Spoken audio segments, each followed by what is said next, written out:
বাংলাদেশ, নেপাল ও শ্রীলঙ্কা দক্ষিণ এশিয়ার এই তিন দেশ সম্প্রতি যুব সমাজের নেতৃত্বে সংগঠিত গণ আন্দোলনের মাধ্যমে রাজনৈতিক পরিবর্তনের সাক্ষী হয়েছে।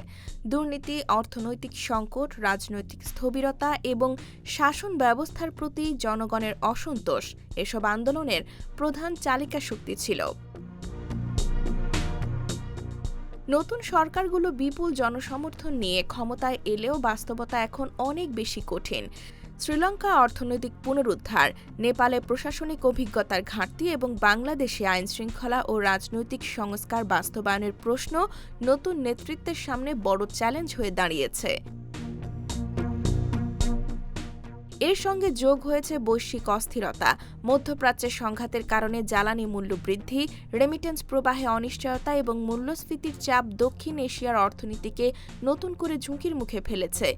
একই সময়ে ভারতের সঙ্গে সম্পর্ক উন্নয়ন ও জাতীয় স্বার্থ রক্ষার ভারসাম্য বজায় রাখাও নতুন সরকারগুলোর জন্য একটি গুরুত্বপূর্ণ পরীক্ষা। বিশ্লেষকদের মতে, জনগণের দেওয়া ম্যান্ডেট কোনো সরকারের জন্য স্থায়ী নিরাপত্তার নিশ্চয়তা নয়। নির্বাচনী প্রতিশ্রুতি বাস্তবায়নে ব্যর্থতা, অর্থনৈতিক চাপ এবং রাজনৈতিক ভুল সিদ্ধান্ত আবারও জন অসন্তোষের জন্ম দিতে পারে।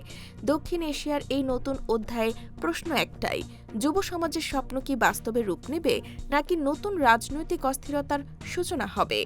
IBTV USA, new York.